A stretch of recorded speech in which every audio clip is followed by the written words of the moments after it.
On mute.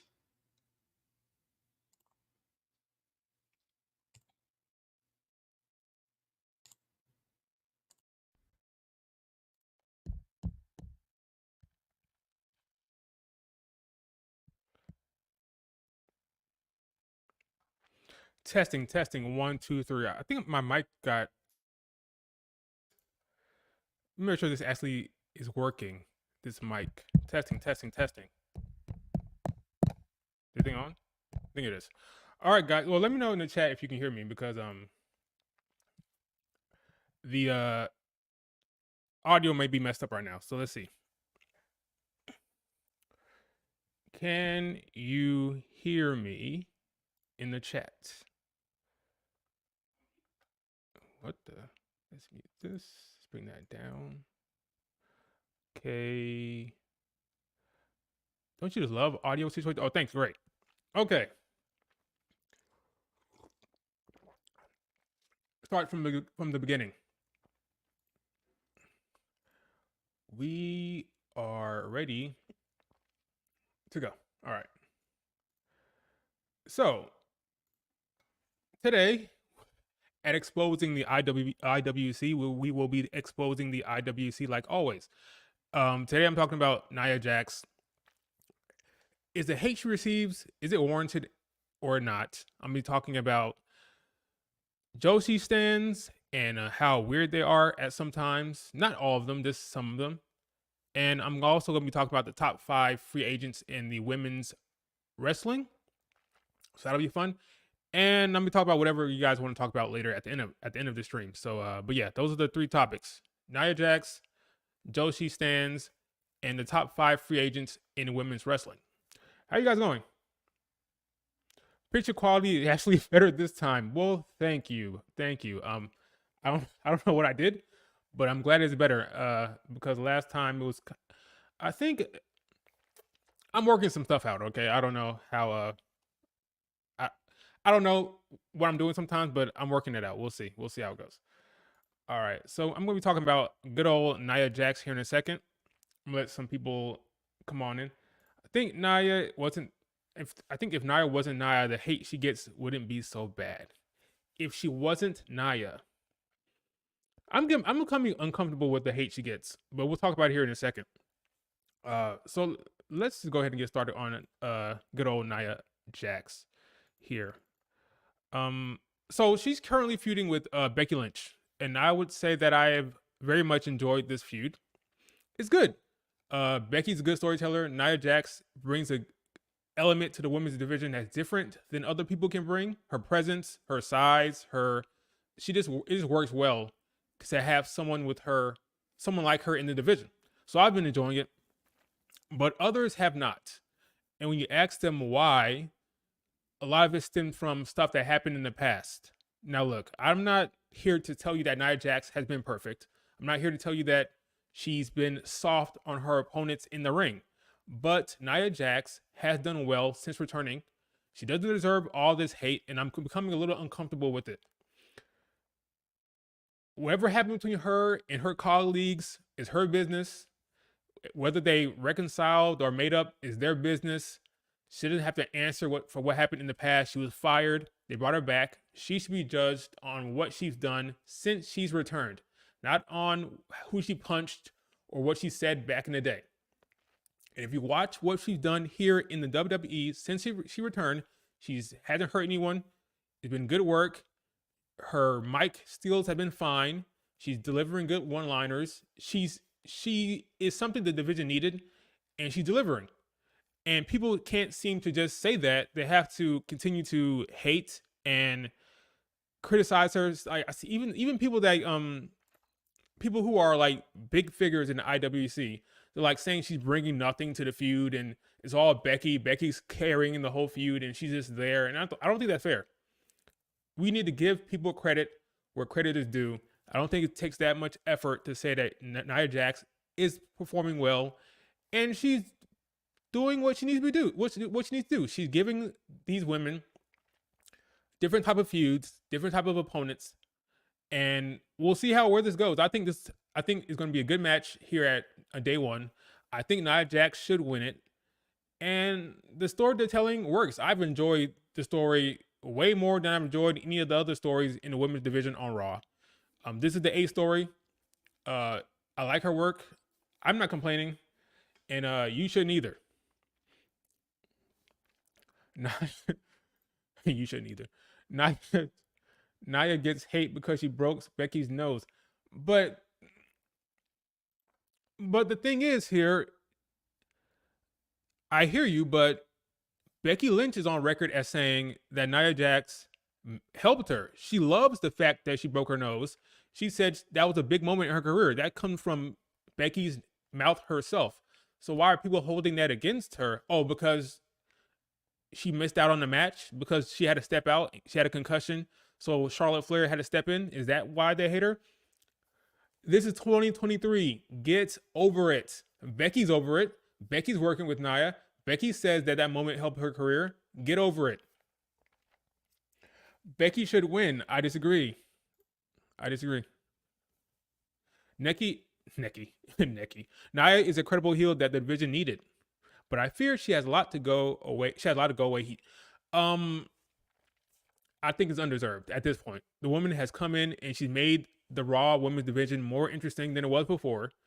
She's giving Raquel and Zoe a different type of matchup, a different type of challenge, and I think she should be rewarded and applauded for her efforts instead of being condemned. And I feel like no matter what she does, they're hating. Like she could cut the best promo in the world, and they'll come up with some kind of excuse to hate on her, and I think it's wrong.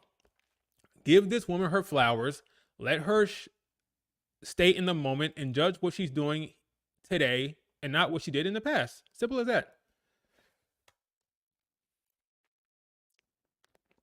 Nia and Becky are obviously friends too. Why are people still attacking Nia on her behalf? Yeah, it's the same thing with Charlotte. I would hope that now is going to die down, but initially, a lot of the hate going towards Charlotte stemmed from the Becky supporters, and I understand that. I guess I actually don't really. I think sometimes fans need to realize that their faves don't need saving. They're standing these people, but they don't need their help. They can handle themselves. They don't need you to go sticking it to Nia for on their behalf. They don't. Mind your business. And I think Nia and Becky are cool. Obviously, the way they talk to each other, I think they're fine. So why are you still holding on to any grudges or any even Asuka came out and said like when they rehired Nia, that's why I love Asuka. I have a lot of respect for Asuka. She came out and they said, "Why are you guys attacking this woman? Leave her alone." And then people were saying, "Oh, but she hurt so many people." And Asuka was like, "I'm sorry. Did she hurt you? Did she bother you? Are you like fighting on the behalf of the wrestler? They don't need your help. Mind your business." Nia Jax is fine with Asuka. If she's fine with Asuka, she's fine with me too. Leave that woman alone. Let her cook. She's doing a good job. And I maintain that she's been one of the better signings and re-signings that they've had over the last year. Stop hating on Nia.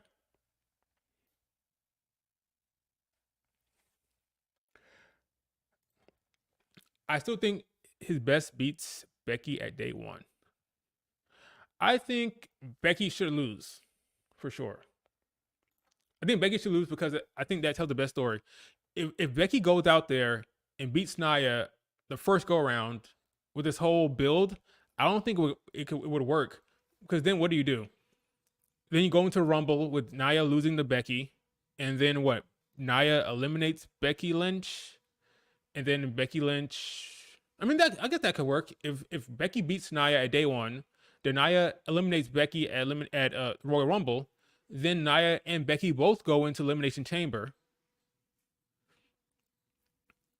gunning for Rhea's title. I actually think it works better the opposite. I think Nia should beat Becky. Becky should help eliminate Nia at the Royal Rumble. And then when they're both in the Elimination Chamber match, the last two are Nia and Becky.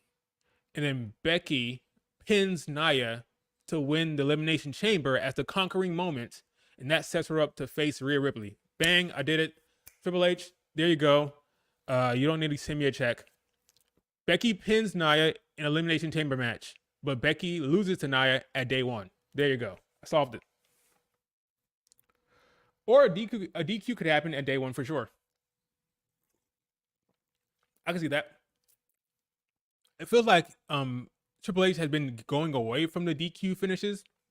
We've been getting a lot of distraction finishes, but not DQs. So that's why I would want to believe that we'll get a pin at day one, but who knows? Maybe we won't. Let me tweet out this stream. Do me a favor, and if you're on Twitter, retweet my stream link. Twitter, my stream tweet. Retweet that live now. Okay, send out tweet. Okay, retweeted that. Okay, cool. All right, let's move on. Well, let me see if you guys have anything to say about Nia Jax. Book it. What do you think the match would be if Nia won the Rumble? Wait. What are you talking about, Toss?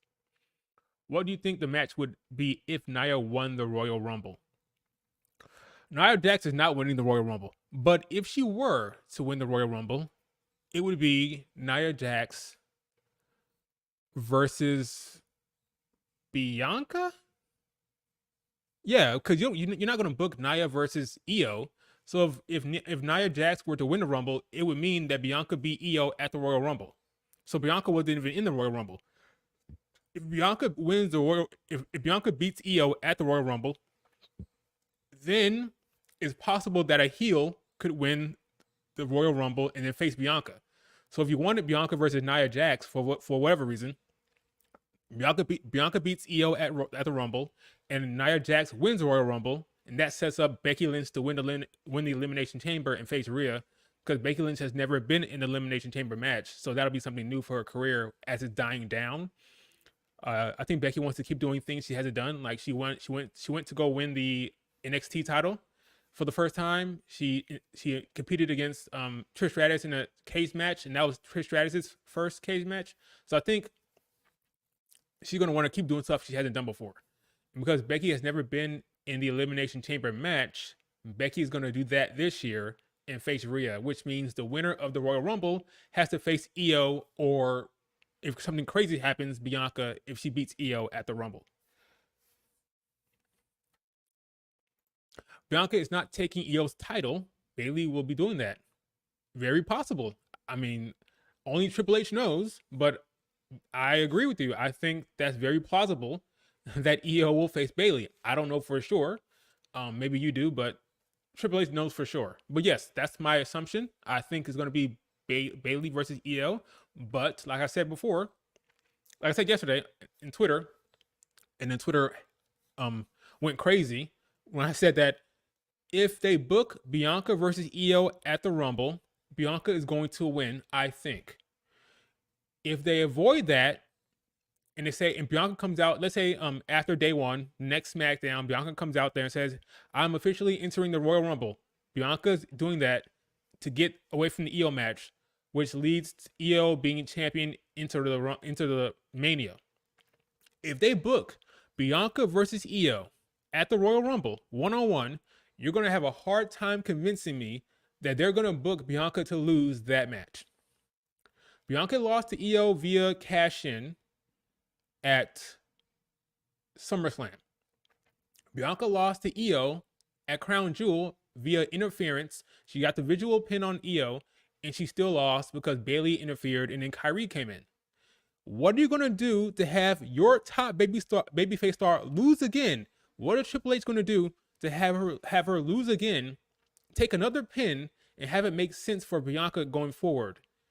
I don't think that makes sense. If they book that match again, Bianca will win, which is why I think Bianca will probably just declare for the Royal Rumble, and they won't do it. If they do it, I have a hard time believing that Io Sky is going to go one-on-one with Bianca in Tampa Bay, and Asuka and Kyrie. If Asuka and Kyrie come out there, you know what's going to happen? Mia and Zelina Vega is going to come out there. They'll cancel each other out. Then you'll have Dakota, and they'll have Shotzi there, right? Then it's going to come down to Bayley. Bayley is going to cost her that match, I think. This is the time. After seeing that vignette with them and Control, how they're all on the same page. You know, they're all high-fiving each other. It's all kumbaya. what's gonna take that to crumble? EO losing. That's what's gonna happen. So in order to avoid that, they're gonna just have Bianca declare for the Rumble, I think, because if they have that match 1-on-1, you can't convince me. I could be wrong. I mean, I'm not Triple H, but you can't convince me that EO is going to pin Bianca not once, not twice, but 3 times when they kind of keep Bianca strong as hell all the time, you know?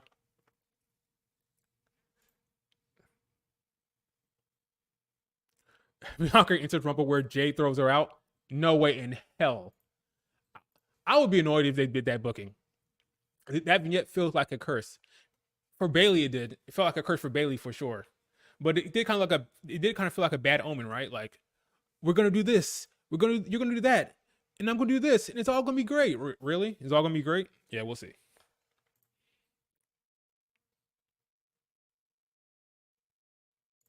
Based on what happened at the SmackDown taping, I think we get EO versus Mia Yim either at New Year's Resolution or the Rumble. That could work. Maybe that's why. Huh. Oh yeah, didn't. Oh, spoilers.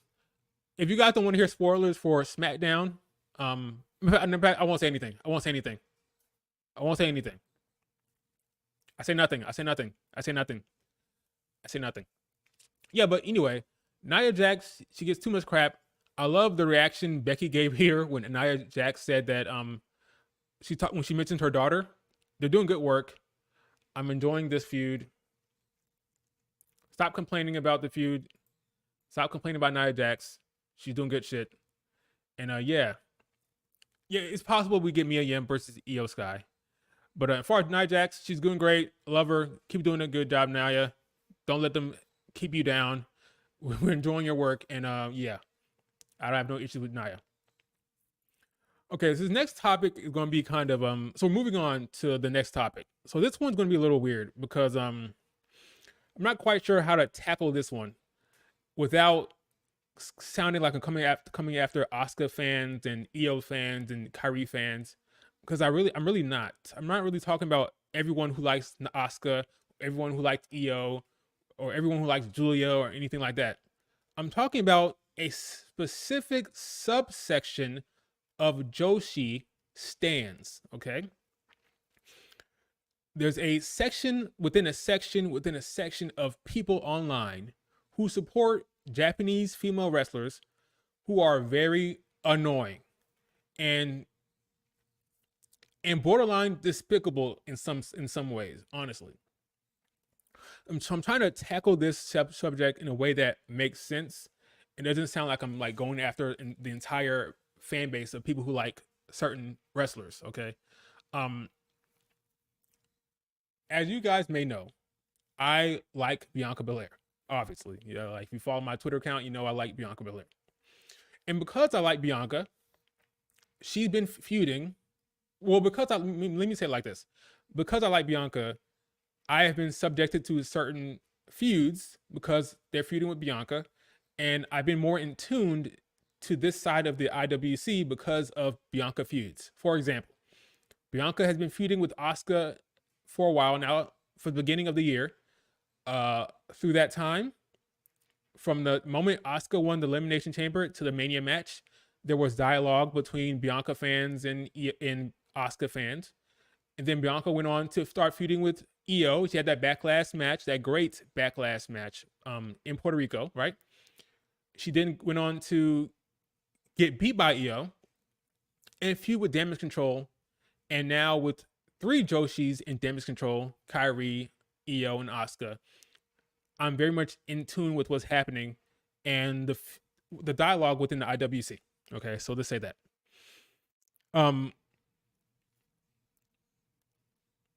So speak your mind.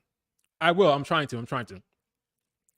So when Bianca first started feuding with Asuka, there were folks who were coming at me, calling me racist because I said, "Hey guys, based on my understanding of Triple H's booking, Vince's booking, and my understanding of WWE, Bianca's going to win this match. She has a undefeated streak at Mania that they want to preserve, I think. She's going for the record for the longest streak, for longest reign in the modern era. It's obvious they're leaning into it. She's going to beat Asuka. And there were these accounts that were fans of not just Asuka, but some of them were fans of just like Japanese wrestling altogether. And they were calling me racist. They're saying, "Oh, you hate Asians." Well, this one guy, I blocked him. He created another account. I blocked that account. He created another account. I blocked that account. He created another account. It kept going. He created like 12 accounts to yell at me about Asuka losing. I'm like, my guy, I'm sorry, but I just think she's going to lose. And then it went on from that to EO. And then these people, not EO fans, not all of them. I'm talking about a specific group of stans. And the conversations kind of continued. I'm like, where's this coming from? This is weird. Okay, whatever. And then even recently with Kyrie, that terrible match they had where Bianca was kind of telling Kyrie, come on, let's go. Like Kyrie was off. It was clear she was off. She wasn't moving fast enough during Bianca's moves as a babyface. When she was building momentum as a babyface, she wasn't moving fast enough. They were off. Like Bianca was yelling spots.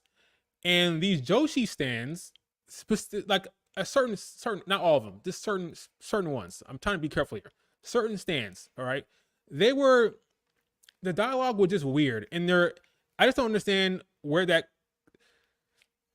like, I thought that, for a while I thought Sasha Banks fans were the worst online. And for a while I thought that was. Then I thought it was Alexa Bliss fans that were the worst. These Joshi stands, they take the cake. My God, they are annoying.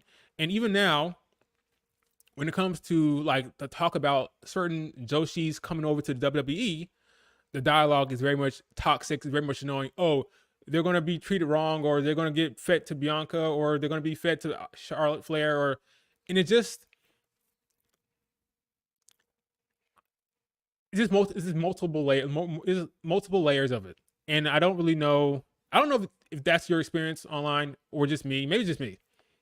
It's just me. Are you talking about the horrible Asuka stance? See, this is what I'm trying to avoid here. I'm not talking about. This is what I'm trying to avoid. There are plenty of people who are Asuka stans that I like online. I'm not talking about all Asuka stans, but there is a certain amount of people who support Joshis in general, I think, that are just very toxic and annoying and downright despicable how they behave online. And because a lot of Japanese women have been wrestling Bianca or like over the last year, I've been subject to it a lot. So maybe it's in my face a lot because of that. Maybe if that wasn't the case, I wouldn't feel the way I feel.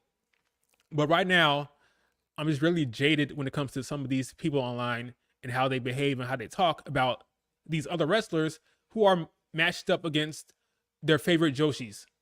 And it's getting really, really annoying. And I had to talk about it. So here it's out in the open.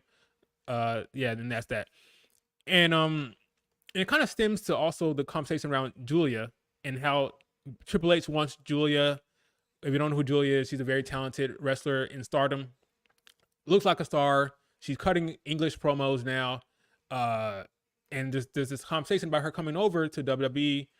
And the conversation around that is also very toxic and annoying. And it's just a problem. And I don't think it's going to change anytime soon because these people they have nothing better to do but bitch and moan and complain, honestly.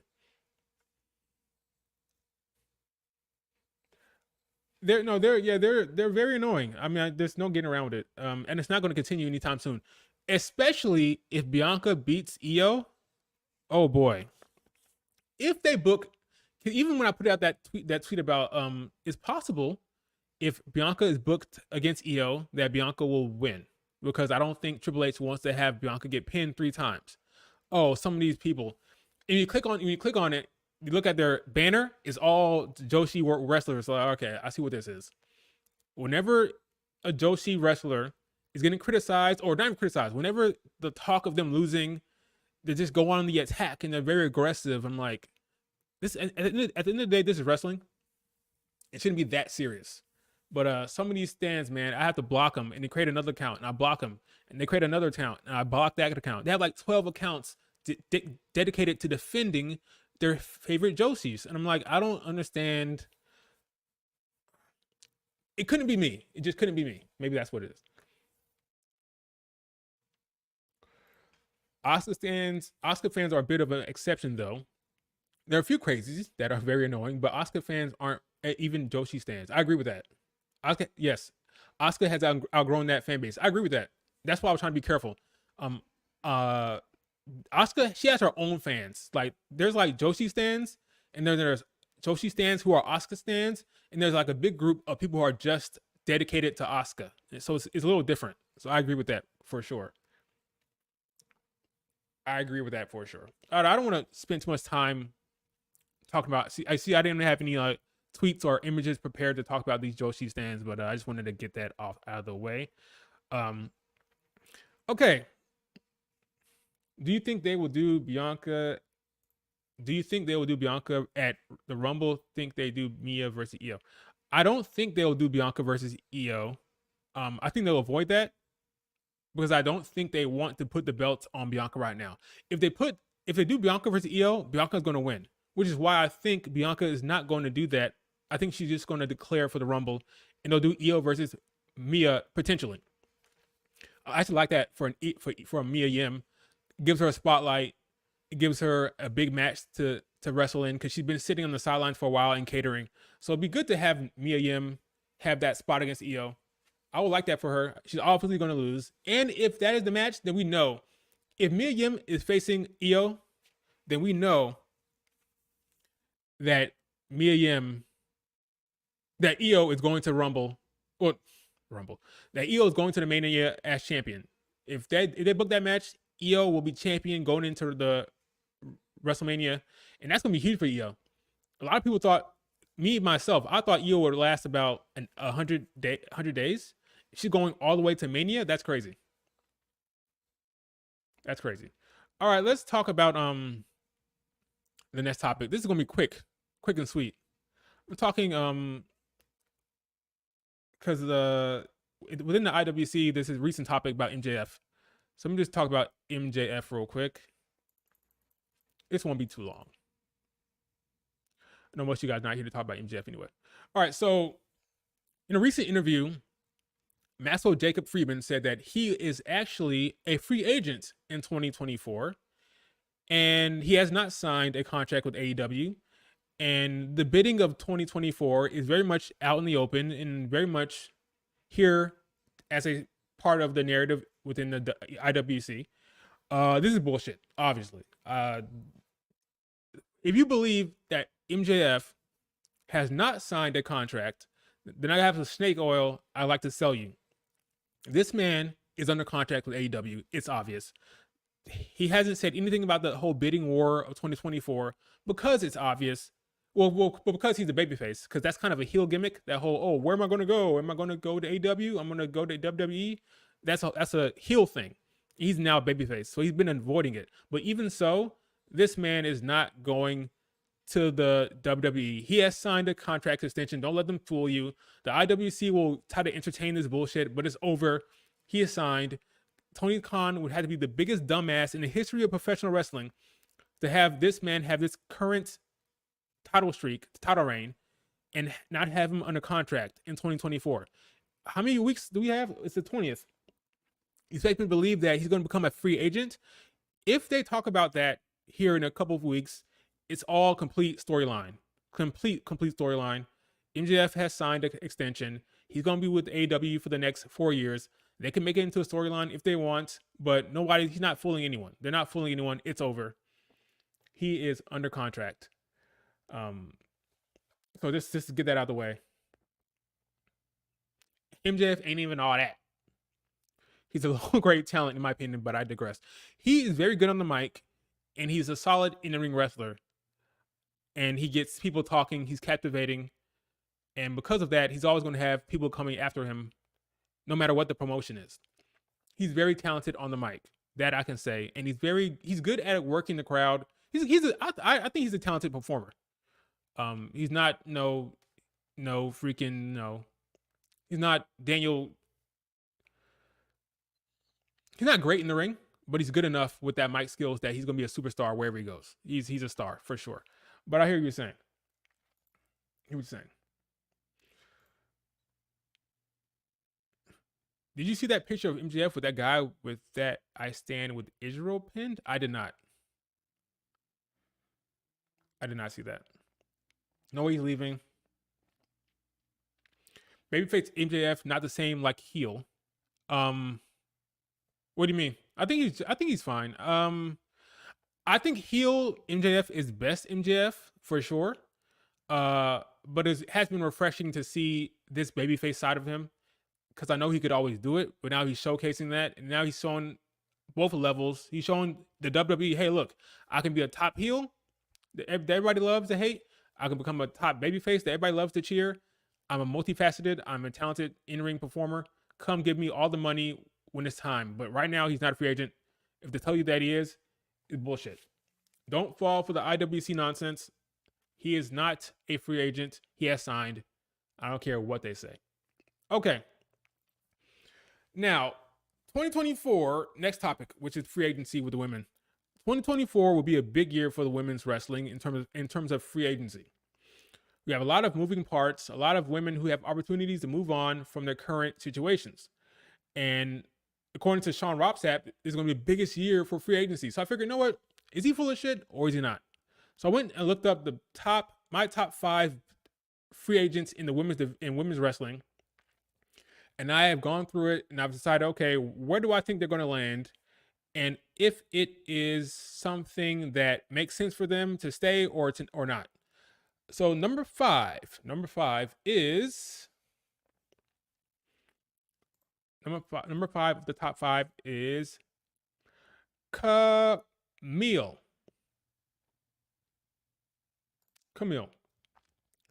Now, Camille is a former NWA Women's Champion. She held the belt for well over 800 days. She held the belt for a while, and she is a good in-ring performer. I've seen a few of her matches. She's a big girl, not that explosive in terms of athleticism, but she is a good worker. She has a good look. She can carry a belt. She can carry a division like she did in the NWA for a while. And she's a North Carolina girl, which I like. And she has an opportunity to move on. I think she's a free agent at the beginning of 2024. And the question is, where should she go? Camille, I believe, is not a great fit for the WWE. I don't see her being any more than a mid-carder, or at the very least, maybe I can see her maybe in the tag division, but I don't think the WWE is a good move for her. I've seen some of her matches online. The ones I've seen in particular have been the one against Maddie Rinkowski. Maddie Rinkowski had recently signed with NXT. And when I watched Maddie Rinkowski wrestle, I'm like, yeah, this girl, her personality, her facial expressions, her character work, she fits the WWE mold. Like, she's going to do well in NXT. I think Maddie Rinkowski is going to do very well in NXT.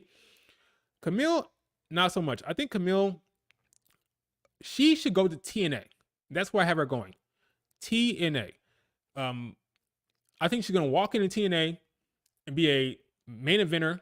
I think she can walk into TNA and be compete against Trinity and be a top competitor for Trinity. And I think that should be her move. TNA. And with Deonna Purrazzo leaving Impact, aka TNA, a spot has opened up for her, and I think that is the move she should make. TNA Wrestling for Camille. Izzy number 4 in WWE. Yeah, I don't think she can stand out enough within the WWE scene for her to move there. I think if you go and watch her online, watch her matches, there's full matches on YouTube. You can watch her. I don't think the WWE is a good move.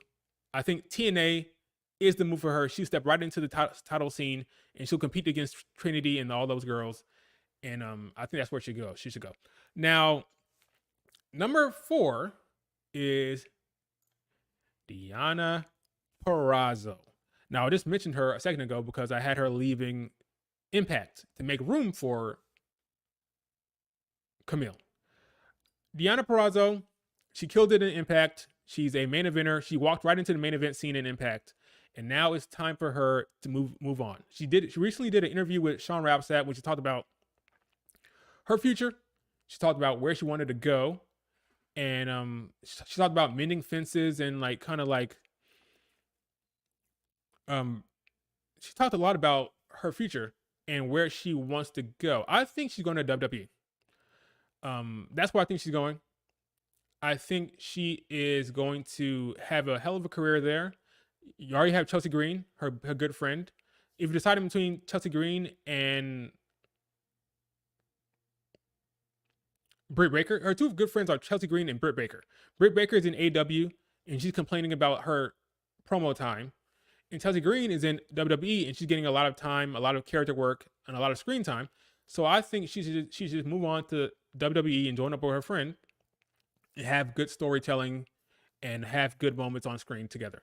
So that's where she should go. She should 100% go to the WWE and join up with Chelsea Green. Yeah, that's where she should go for sure.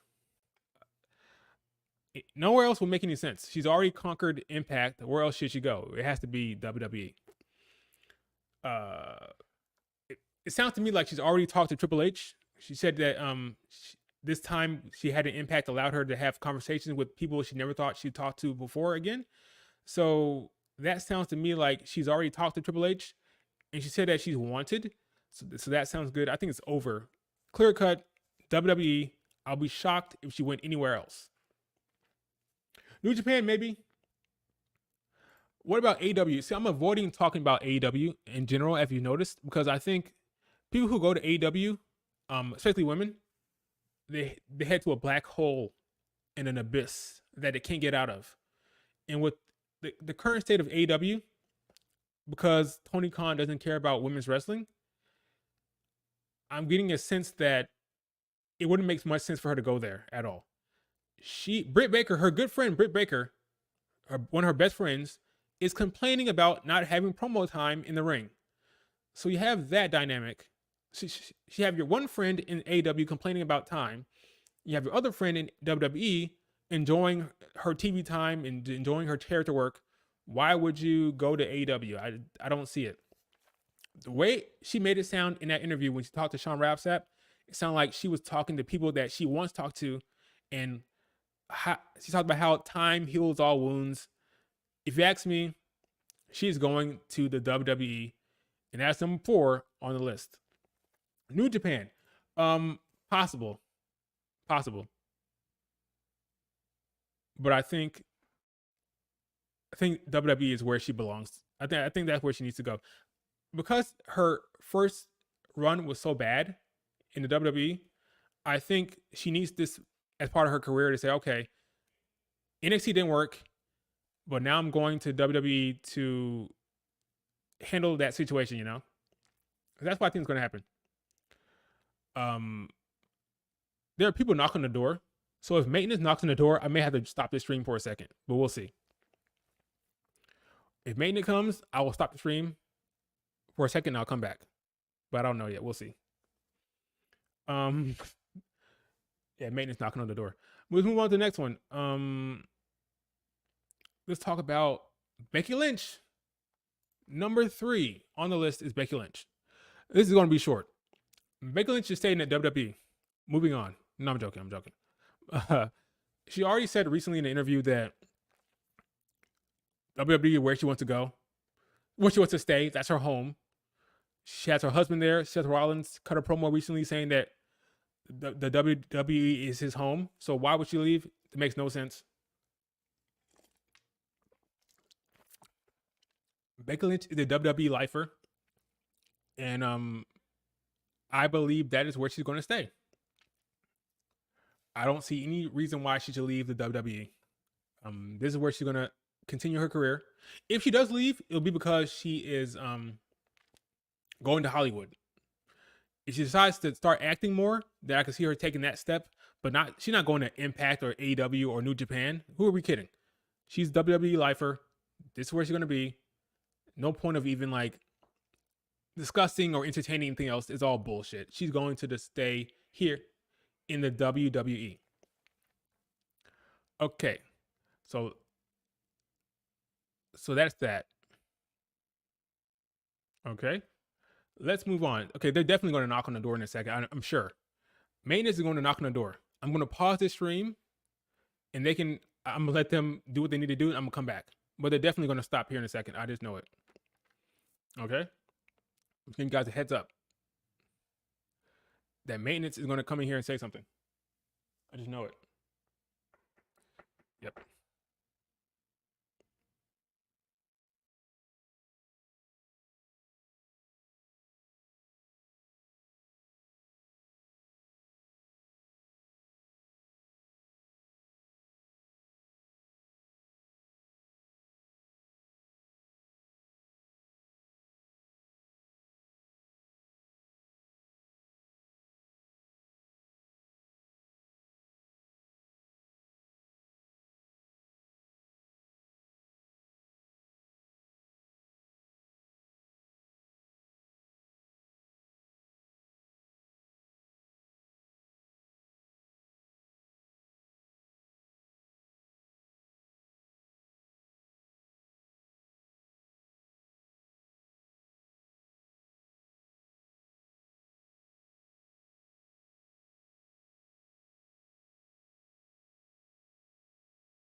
Hello, hello, hello, hello. That was weird.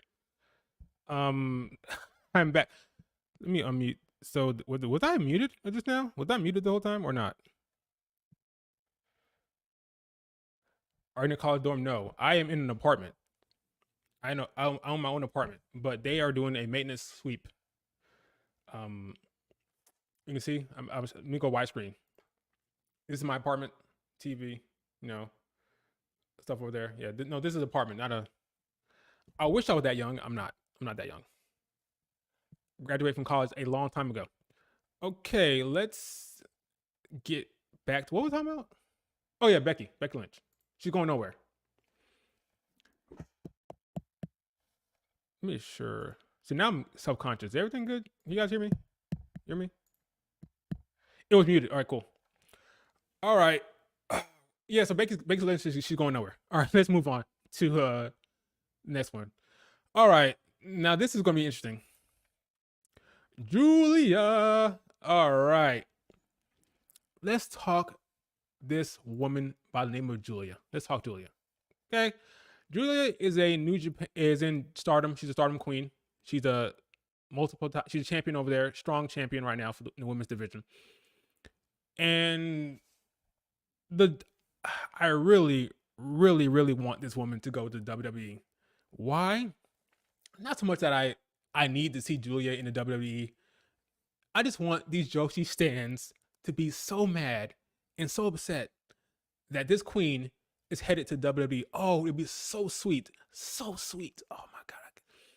If Triple H can pull this off, I'm going to be annoying on Twitter. Let me tell you that right now. If Triple H get this woman in the WWE, I'm going to be annoying because I will not shut up because these Joshi stands are annoying when it comes to Julia. Julia is cutting English promos and she's doing a hell of a job. She sounds great. I love her. I love her voice. I love her presence. She has that. I don't like using this word, but I use it here. She has that aura. She has aura, you know. I think she's great. I think she's a star. She sounds amazing. I think her English is very good. I think she walks into WWE and is a star. And I think because they're already talking, according to reports, they're already talking. She's taking her English classes. She's studying up on her English. I think she should go to the WWE and set the Joshi world on fire as they complain and bitch and moan about their star in the WWE. Okay, Toss. Julia ain't even top 5 in Japan. But I'm not gonna start that. She didn't have to be top 5. She is positioned as a star right now over there, and because of the hype of her signing, and because of the hype of the WWE's interest, she's going to be presented as the top thing in Japan, even though she's not. There are women in the Japan who are better in ring than her. I think Azumi, aka as Sasha Banks would say, AZM.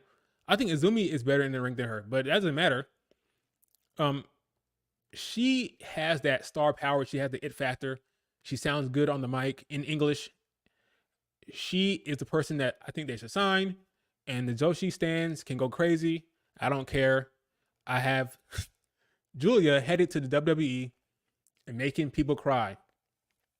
What's so special about her?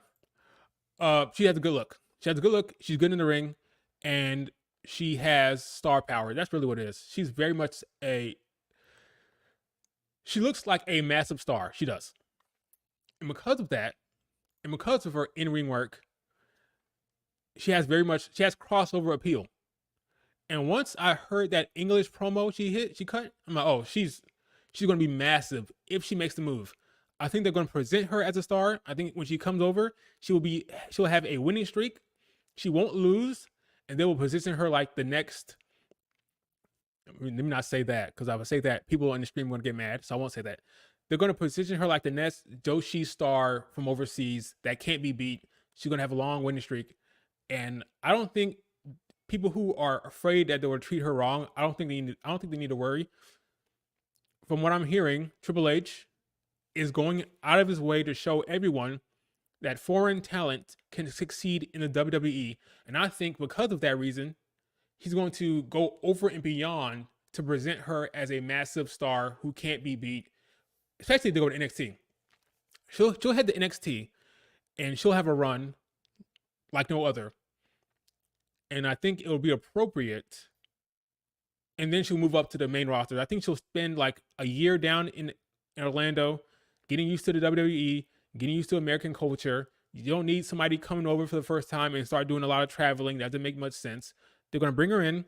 She'll stay in Orlando. She'll stay in the PC. She'll work WWE style. And then I'll move her up in about a year. But Julia, for sure, she should go to WWE, have everyone in the Joshi world complaining and bitching and being annoyed that she's in the WWE. That's what I want to see.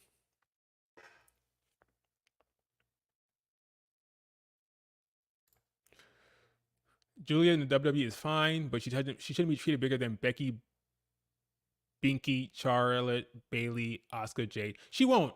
I don't think she will. She'll be down in NXT. That's what she'll be. It'll be the same thing they did with Asuka. It'll be the same thing they did with Io. You bring them to NXT, you bring them to the PC. They stay in Orlando. They get used to the WWE style. She'll garner a following in NXT, and then they'll move her up. I don't like the idea of her jumping into the main roster and competing with the likes of Bianca. I think that's setting her up to fail. You don't do that. You bring her in to the NXT system like you did Asuka. If Asuka can do it, she can do it. If Io can do it, she can do it. That's what you do, and then you bring her up.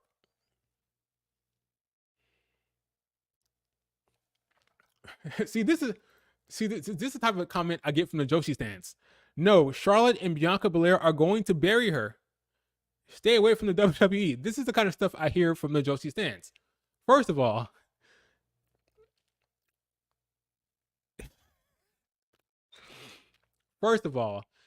what you're saying is you don't like the booking. You have a problem with Triple H's booking. You think Triple H is going to do that. I don't think he is. I don't think Triple H or Shawn Michaels is going to do that to her.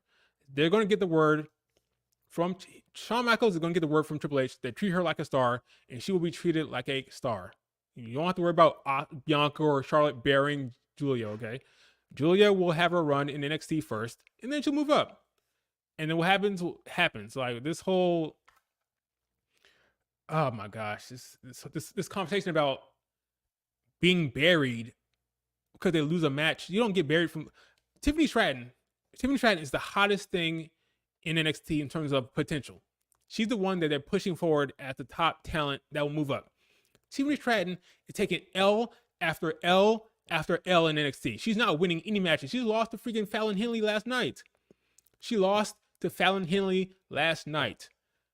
Okay, this whole buried and then lose momentum. This is fiction. Okay, you can crank up somebody's momentum like that. There's nothing to worry about. Like, people worry about the wrong things sometimes when it comes to professional wrestling. Stop worrying about momentum and being buried. And you can't be buried by Bianca. Bianca Belair is the most overpowered. Know what burying is? Singles match against Maxine and losing. That's being buried. A single match against Nikki Cross. That's being buried. A singles match against someone who isn't protected. That's being buried. Losing to the most protected woman in the damn division, Bianca, is not being buried because everyone loses. Bianca has beaten Sasha Banks. She's beaten Charlotte Flair by DQ. She's beaten Becky Lynch several times. There is no being buried when you lose to Bianca Belair. Bianca Belair is protected. Same thing with Rhea. Losing a match against Rhea is not being buried. That's just not how it works. For the love of God. Oh my God. Like I'm not even going like I think Julia will be fine when she gets into WWE system and works NXT. She'll be fine. I've watched Julia wrestle. I think she's good. I don't think she's not Io Sky. If people are expecting to see Io Sky, you're wrong. Io Sky is by far better in the ring than Julia. Julia has that star power though. She has that look. But Io Sky is way better in the ring than Julia. So you don't expect to see Io Sky. That's not what you're getting. You're getting a good in-ring performer, but you're not getting another Io Sky. Io Sky is another level in terms of in-ring than Julia. All right, Lisa. Okay. Don't have to worry about her being buried. All right.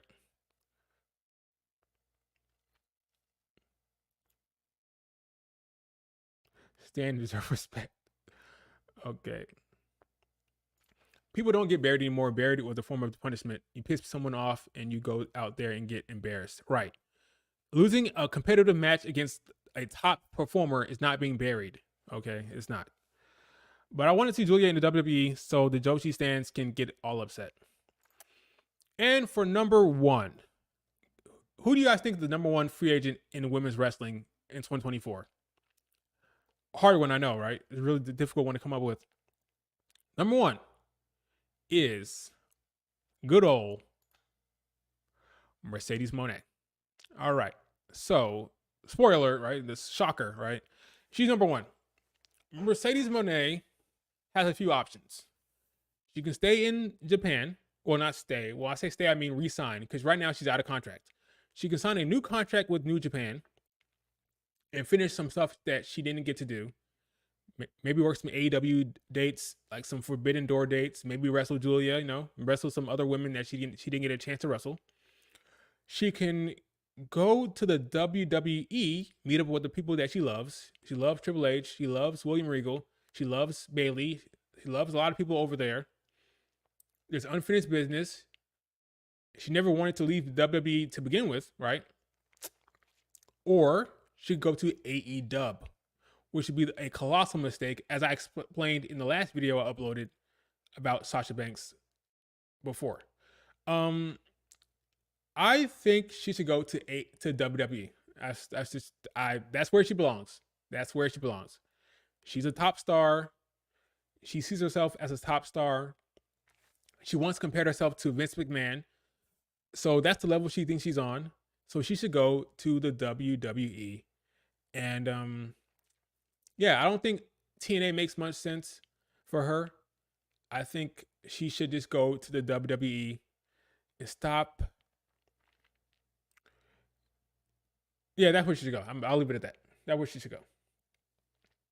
Um, Now there's talk about TNA because somebody in TNA said that they have a big, massive signing in early January. I would be surprised if that's Mercedes. I honestly would. It could be, but what do you do with Trinity? You're not gonna sign Mercedes Monet and not have her go for the title. So what? So what? You do a Trinity um versus Mercedes feud? Does she come in and they go for the tag titles? I don't love it.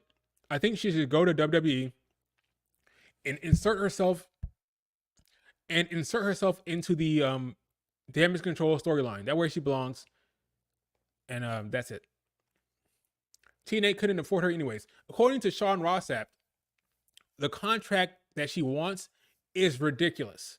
And based on what we just saw, the news about Charlotte Flair and her contract, she's probably looking at oh wait, she gave her own bus. What kind of contract did Charlotte get? Yeah, I want that and more. She's gonna get everything that Charlotte gets, anything that Becky gets when she renegotiates. I think Sasha's gonna get that, and I think I keep saying Sasha Mercedes. You guys know what I'm talking about.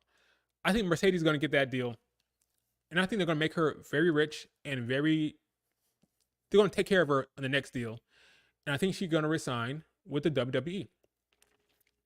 And so that's it. So if you guys notice, all five, well, 4 of the 5 I had going to the WWE, and only 1 I had going to TNA. So this, as a refresher, I had Camille going to TNA. I had Deonna Purrazzo going to the WWE. I had Becky Lynch staying in the WWE. I had Julia going to WWE and pissing off all the Joshi stands, right? And I had Mercedes Moné going back home to the WWE.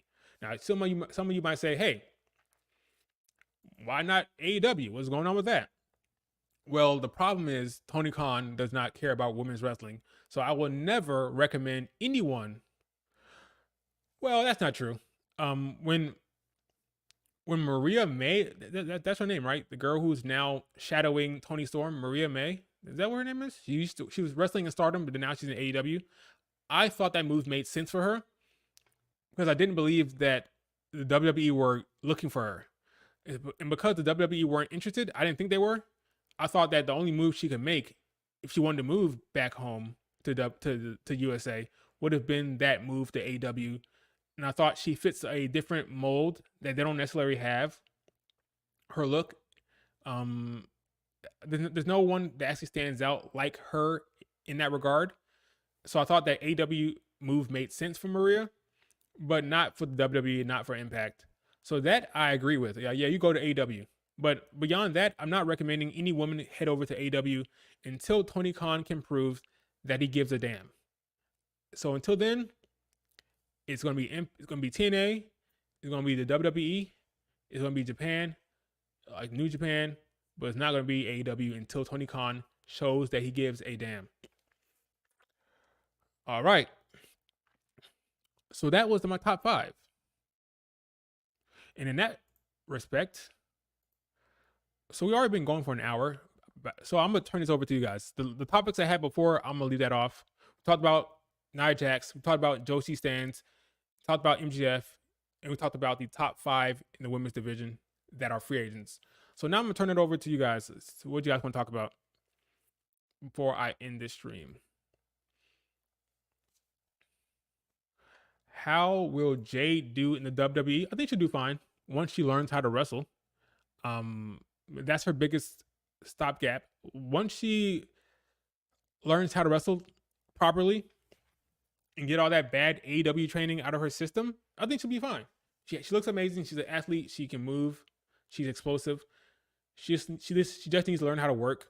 And once she learns how to work well, she'll be fine. Unfortunately for her, a lot of people are expecting her to jump into the main event scene on the main roster, and that's going to be a problem because she's not ready. The best thing for her to do is continue to work in Orlando, because I don't think they want to do the Jade Cargill.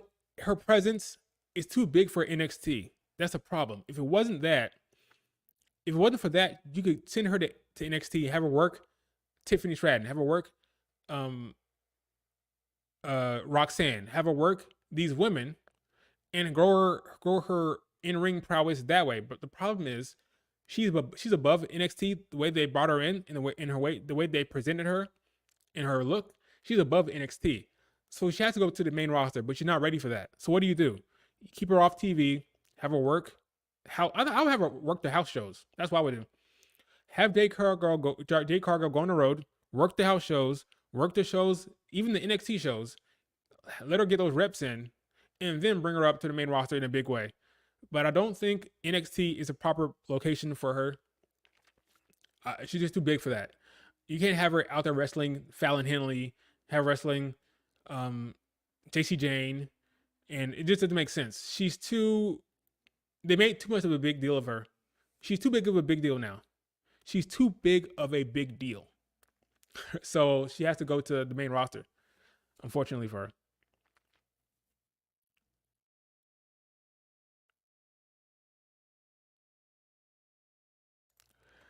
Okay, I'm guessing you're talking about Mercedes Monet stealing shine away from Bayley in the storyline.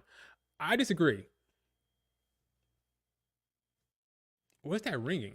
I disagree. If Bayley needs help, if it's Bayley versus Damage Control, by that I mean Bayley versus Dakota, Io, and the Kabuki Warriors, I don't think Sasha Banks returning and helping Bayley will overshadow Bayley at all. I think this makes good sense because of their history and their familiarity with each other. It all makes all the sense in the world that Sasha Banks will return and help Bayley, even though they used to have this feud. You know, there's a love-hate relationship between the two, and I think by then enough time has passed where it would make sense that Sasha will return and help Bayley. I don't think it would overshadow Bayley at all. Maybe for the first few weeks, but I think it's gonna work fine. I think it would. Here's a good one. What current records in the women's division in the WWE would you think will be broken past in the next 5 to 10 years? For examples, reigns, streaks, records, etc. I think it's very possible that Bianca's record for the longest reign of the modern era gets broken by Rhea next year. I think that's very possible. What else? Records? What of a record? Give me an example of a record.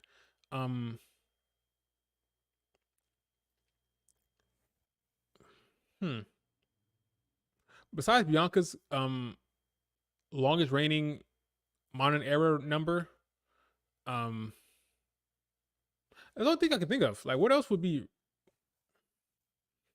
I don't think Asuka's NXT record is being broken anytime soon.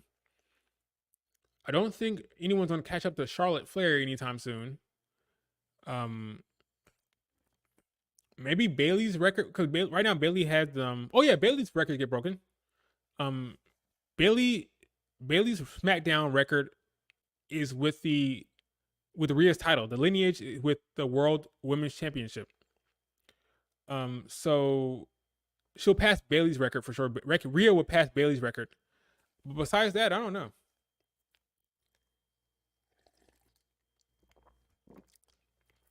Shortest reign. No, Bianca will have that for a while. Bianca will have the shortest reign for a while. Like Rhea will break a lot of records. She'll break Bayley's record and she'll break Bianca's record, I think, because I don't think she's gonna lose at Mania. Will she lose to Bayley? Will she lose to Becky at Backlash? Maybe.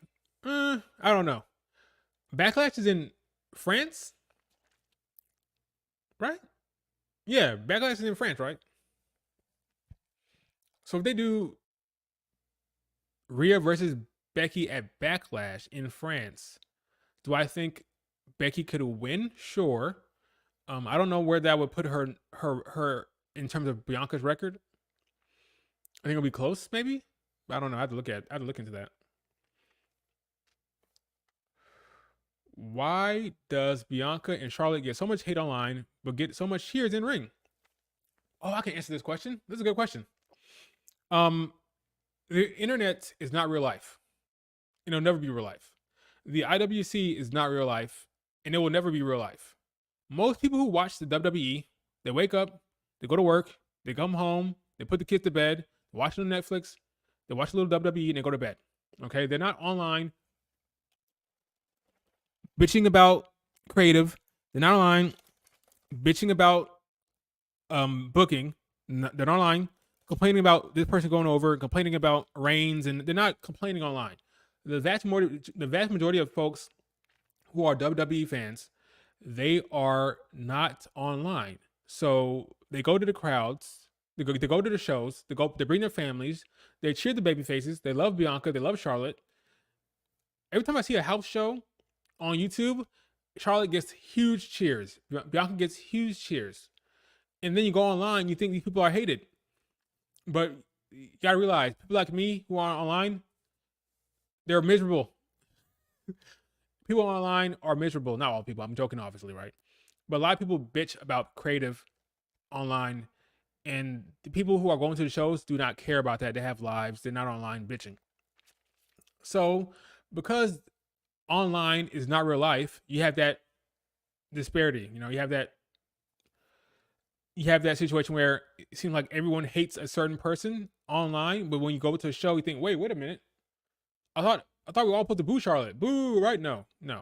People online hate Charlotte Flair, and because even the people online, you're looking at a small percentage of people who are even active online, right? You have people who are in the WWE universe who love their favors, right? Then within that, you have a small section of people who are online. Let's say 10% of those people are online. And within that, there's like 2% who are actually active. So if you've seen a very small percentage of people who are talking about wrestling online. And those thousands of people do not make up the millions upon millions of people who go to the shows. So what happens online will never be real life, ever. Bianca Belair and Charlotte Flair can get all the hate online all day long. It will not affect how they're seen in the crowd by the crowds. It will not affect how they're seen by creative, because bitching online does not matter. Because what you notice, a lot of the time it's the same 100 accounts who are complaining in the comment sections of these tweets and in these comment sections of the YouTube videos. Okay, it'll never be real life. It'll never reflect real life ever. Now, if you ask me why she gets hate online, Charlotte Flair gets hate online. Again, doesn't matter, because what happens online will never be real life. But Charlotte Flair gets hate online because she's a Flair, because they feel that she's overpushed, because they feel that she's always in the title picture, like this person, like he or she says right here, and because of the Becky situation. A lot of the hate that went towards Charlotte Flair was due to the real life feud she had with Becky Lynch.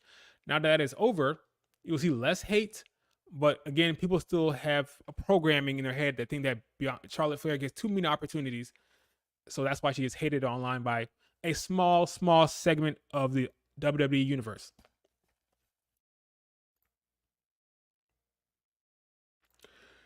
Did you ever notice how the damage control segments get no reaction from the crowd? I don't think the story is going to hit the people the way they think it will. I have also noticed this. I've talked about this before.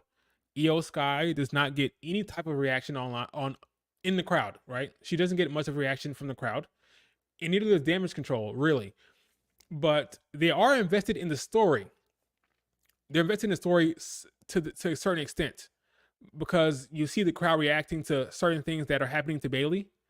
Like that one time when they thought Bayley was going to get kicked out, the crowd oohed and awed. So they're invested in the storyline. They're not really invested in anyone in particular beyond Bayley and Asuka. And that comes from what happened before Damage Control. Asuka was already over. Bayley was already over as a heel before Damage Control. But the Damage Control they don't get much of a reaction from the crowd. I agree.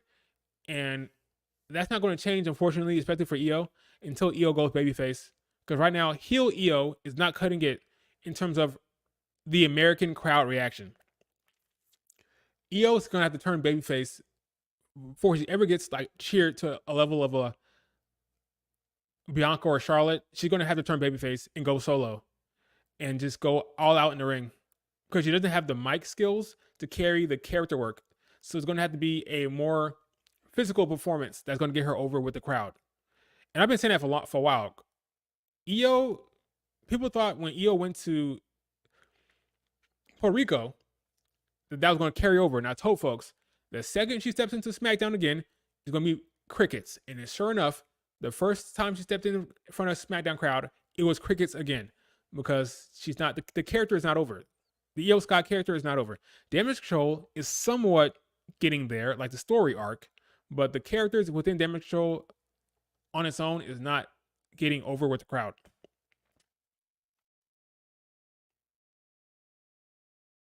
But it's not quite enough that it's a problem. Io Sky, she gets a reaction, just not a big one. You know, she didn't get a reaction like look, compare Io Sky to Rhea. Think about that difference. Rhea is over with the crowd.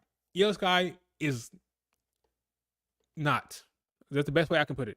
Rhea Ripley, say what you want about her reign. Her reign is bad, but she is over. OV. Io Sky, I think if she lost the title tomorrow, the crowd would kind of be like, yeah, okay, wow, okay. If Rhea loses the title tomorrow, there'd be a gasp, right? It'd be a bigger deal. Did y'all see that let me add this to the screen real quick. The WWE is trolling with this. Let me see something. We can go to here. It says who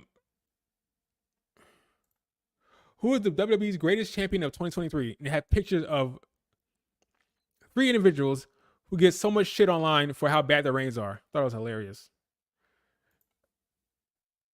Freaking Roman's barely on TV. Rhea Ripley's reign is terrible. And Io Sky has good matches, but she cheats to win all her matches by interference or by some kind of weird shenanigans. So I thought it was funny that they had these 3, instead of having Gunther, instead of having even like a Seth, instead of having like, who else could you put there?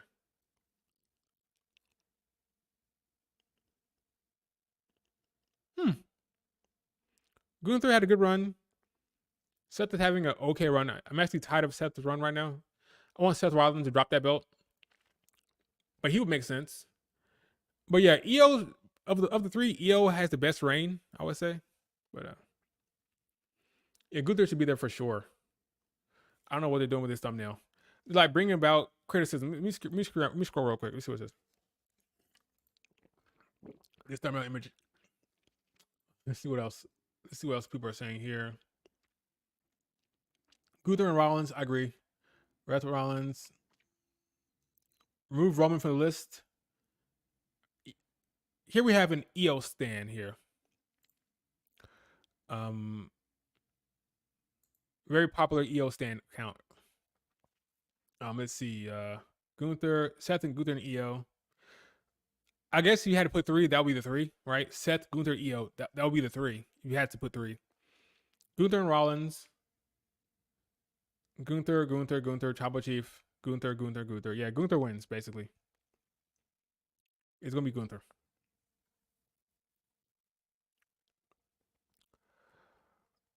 What else you guys got? Belair and Asuka. Yeah, the reason why it won't be Belair because she lost it.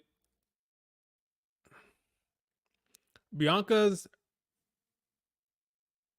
she started the year with, I believe, not Asuka, but before Asuka, the Alexa Bliss Bianca feud was terrible. It wasn't either their fault. It was bad because the booking was terrible. And then the build for Bianca versus Asuka wasn't great. I thought the match was fine at Mania, but the build for their match wasn't great. And then Asuka won that belt. And then Asuka didn't get a single pinfall victory during her reign. And Asuka was used as a transitional champion for Io's reign. So that's why the women's division has been kind of low in terms of good title reigns right now. EO will be the best that's available, but it's not that great either. Now, this is true. This is something that people don't want to admit. When Bianca was winning during that match, the crowd was very much on Bianca's side. They like Bianca on the come up. They like Bianca chasing. And when she won, the crowd erupted. They erupted for her. They erupted for the cash in because they always erupt for the cash in. If you notice, every time somebody comes down to cash in, the crowd always gonna come gets alive. Whether it's Io, Carmella, whether it's Nikki Cross or Nikki ASH, no matter who cashing in, the crowd goes crazy. Liv Morgan, you know. But yeah, they popped for Bianca's win. They sure did. And EO's reign hasn't had that. But she's a heel, and she's supposed to be winning by nefarious means. I'd be curious if they have her defend at the Royal Rumble. And if they do, and if it's against Mia Yim, I don't know how much crowd. How do you guys think the crowd will react to a Mia Yim versus Io Sky title match? Do you think they'll care? Do you think they'll be invested in that match? Unfortunately, I don't think they will. I think the crowd will very much be quiet during that Io versus Mia Yim match, unless they cook. If they cook in the match, that'd be one thing. But I'm not convinced that the build for Io versus Mia Yim will be any better than the build for Ivy Nile versus Rhea. The Ivy Nile versus Rhea feud is like the bare minimum build. Bare minimum. Their matches next time we see them, they're gonna have a match. And the build has been nothing.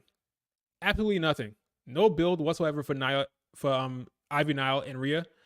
And I don't really blame them. They're just trying to get to Becky. Let me tell you something right now. They're not gonna care about a Rhea Ripley feud until Becky Lynch wins the Elimination Chamber. Until Becky Lynch is really gunning for Rhea, they will not care creatively. They're just buying their time. Rhea Ripley's over, so it doesn't matter, right? She's already over, so who cares if the feud is good? She's over, so they feel like it's mission accomplished. We'll keep Rhea over. We'll have her wrestle Zoe Stark. We'll have her wrestle Ivy Nile, and then we'll get the Becky Lynch feud, and then we'll heat it up. But because she's already over, we don't need to do much of anything with these feuds because we have the mission accomplished of having her be an over champion. So until she faces Becky, you're not gonna get anything from this. You're not gonna get anything from Rhea Ripley feuds until Becky comes around. So that's just it. Mia Yim is not over, so to no fault of her own. I mean, she's not over, so I mean,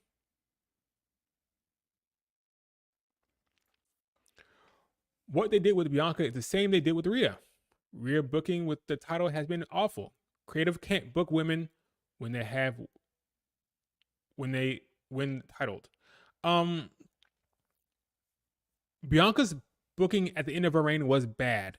It was.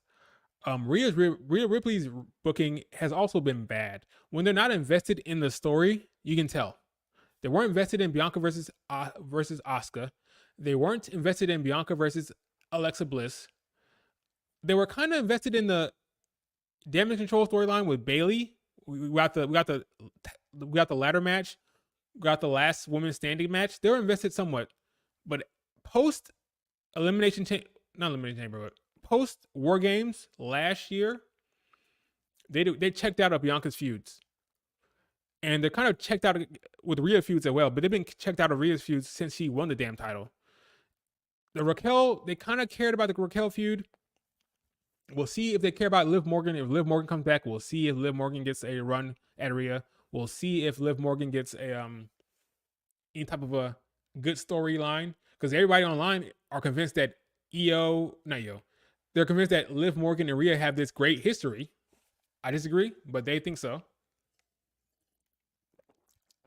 So if Rhea and Liv have this great history, you would think that when the time comes around, they'll have some good story. I wouldn't hold my breath. Rhea Ripley versus Becky is when you're going to get a good story. Until then, just hold on tight and try not to fall asleep.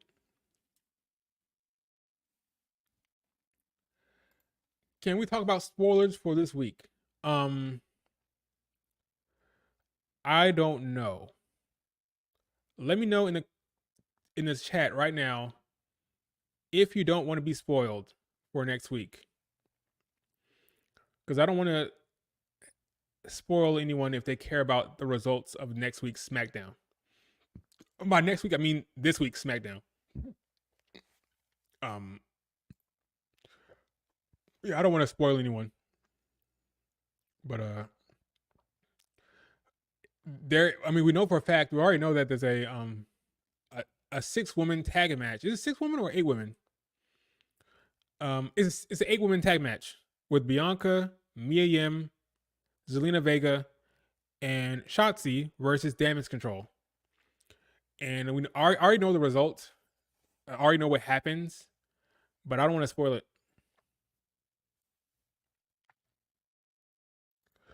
Liv fans are saying the story has been ongoing, but it really hasn't. Yeah, it's. I don't want to get into it again. There's some delusional people in the Liv Morgan fan base. That tag team was created to facilitate the WrestleMania tag team match. There's like a 4-way tag team match at WrestleMania. They needed tag teams, so they created Live for Brutality. And once the tag match happened, they broke up immediately. And Rhea went on to be pushed as mommy, and Liv Morgan got taken out by Rhea. And yeah, that's kind of it. There's no real actual story there. Then they had the Royal Rumble. So as a apology to Liv Morgan, because Triple H booked her title reign so badly because he never believed in her as a singles competitor, which is what people don't want to accept. Triple H booked her like a chump against Ronda because that's how Triple H sees her. He sees her as a underdog story. Now they could argue, well, she's an underdog story, so maybe she'll be the underdog against Rhea Ripley and win the Royal Rumble. If listen to yourself, Rhea Ripley is Triple H's daughter. He loved that woman. He said she was on Roman Reigns' level.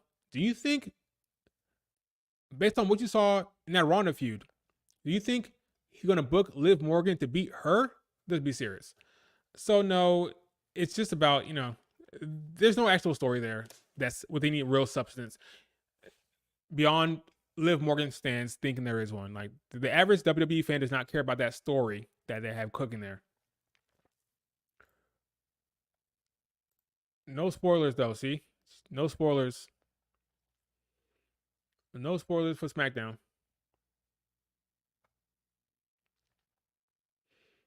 Yep, no spoilers. So I won't say anything.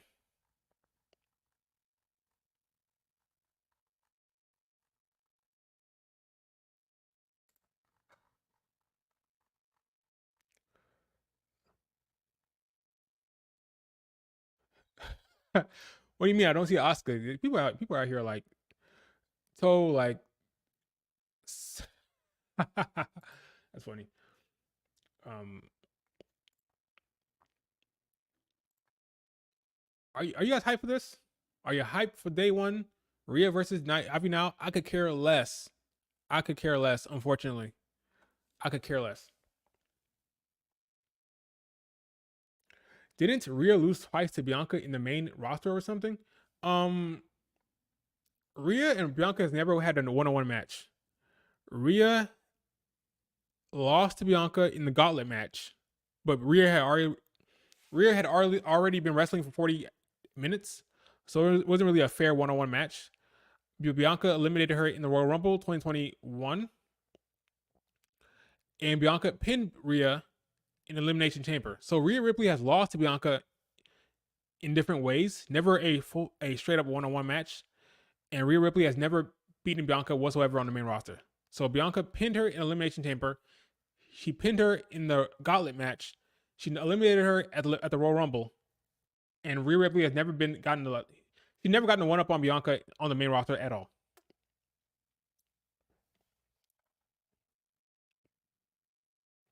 Yeah, the closest to a one-on-one match was the Gauntlet match. Was a good match. It was actually a good showing for Rhea Ripley because she went on a 40-minute run. She eliminated. I want to say she eliminated Liv. She eliminated Piper Niven. She eliminated someone else, and then she got to Bianca, and then she lost. So it was a good showing for Rhea Ripley. Yeah, Bianca faced Rhea Ripley twice in NXT, and Bianca lost. So when it comes to Bianca versus Rhea, Triple H booked Rhea stronger, which made sense because Rhea Ripley was the heel, and Bianca was the Rhea Ripley was the babyface, and Bianca was the heel in NXT. So Triple H wanted to push Rhea at the top face of the division. So Rhea Ripley always beat Bianca in NXT. They fought twice, and she won both times. On the main roster, Rhea Ripley was not the top babyface. It was Bianca, and Vince saw Bianca as the top babyface. So every time they fought, Bianca beat Rhea Ripley, but they never had that one-on-one match regardless on the main roster. So Vince liked Bianca more. Triple H liked Rhea Ripley more, but I can't say how. I don't know how he feels now. I just know that he loves Rhea Ripley. I think he loves them both, which is why I think when he books the Rhea Ripley versus Bianca feud, I think we're in for a treat. Hopefully, because I think he holds them both in such high regard that I think once that feud gets announced and once they put the plan in motion, I'm expecting there to be fireworks. I'm expecting there to be really, really good shit between those two. And if you ask Rhea says that when they feud, it's going to be the greatest feud in the history of the women's division. So that's why I want to see it as soon as possible.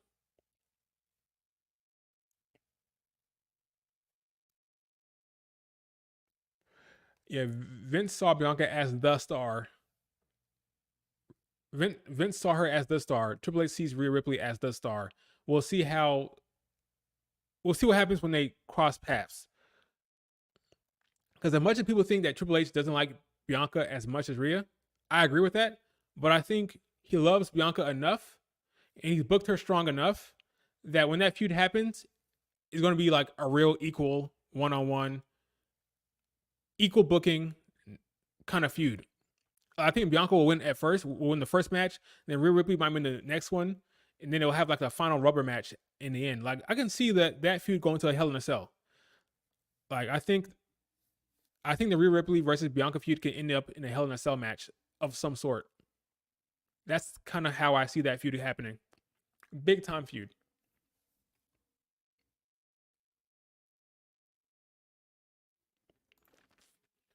Can we talk about how Mia Yim kicked out of the KOD on a pre-taped episode of NXT? So they scrapped it for the airing for the following week. I didn't know that. Because I know that Bianca has never landed the KOD and lost. I know no one's ever kicked out of it. But if that's the case, that makes sense. Because that move needed to be protected, and it is protected. So when Rhea Ripley kicks out of it, it'll be a big moment. Because I'm convinced that some point during that feud, Rhea Ripley will kick out of the KOD. She won't kick out the first time. I think the first time Bianca does it, she'll win the match. The second time around, when she lands that KOD, Rhea Ripley will be the first one to kick out on TV.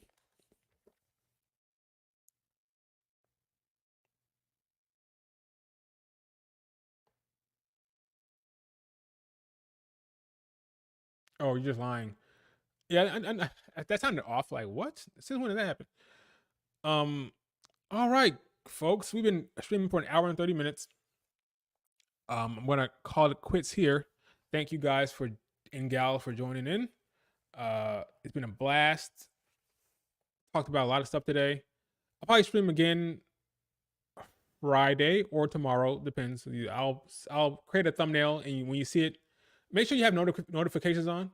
Because some people say they don't see the notification, but I will stream tomorrow or Friday, probably Friday, and we'll see how it goes.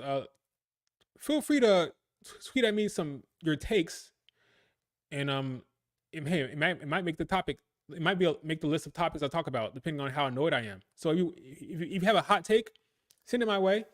If there's a hot take that is pushing the narrative online, send it my way, and I will talk about it if it's annoying enough. But thank you guys so much for joining the stream, and I will talk to you guys later. Peace.